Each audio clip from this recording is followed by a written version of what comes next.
So in this video, we're going to go over how to convert 30 FPS footage to 24 FPS for the purposes of animation reference. In many situations, whenever you find reference footage on the internet, if you don't record it yourself, it's likely not going to be natively at 24 FPS. A lot of videos online are usually at 30 or sometimes even 60 FPS. And while this is great for reducing the amount of motion blur, trying to reference timing from a video that has a different frame rate from your timeline can make it a lot harder to be able to time out your animation.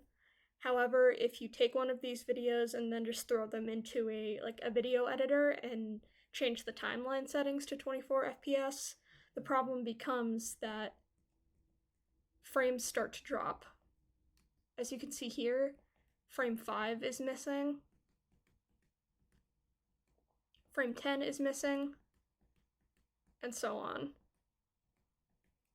Especially for fast animation like this, it can make it really hard to analyze what the proper timing and spacing is of the video if a lot of these frames are missing. The best way to go about this, at least for something like this, is I take the 30 FPS video. This is at 29.97 FPS. I set the timeline settings to 24 FPS, or my project settings. See, my project settings are at 24 frames per second, 1920 by 1080. And then I change the speed to 80%.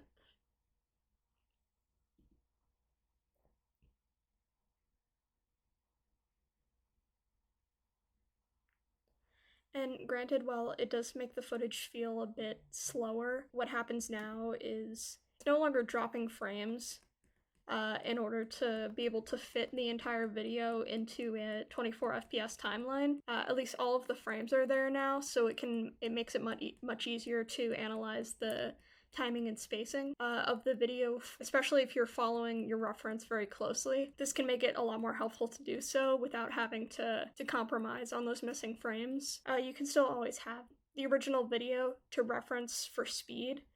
However, just at least having a version of the video that's 24 FPS with all of the frames intact can still be very helpful. Thank you very much for watching.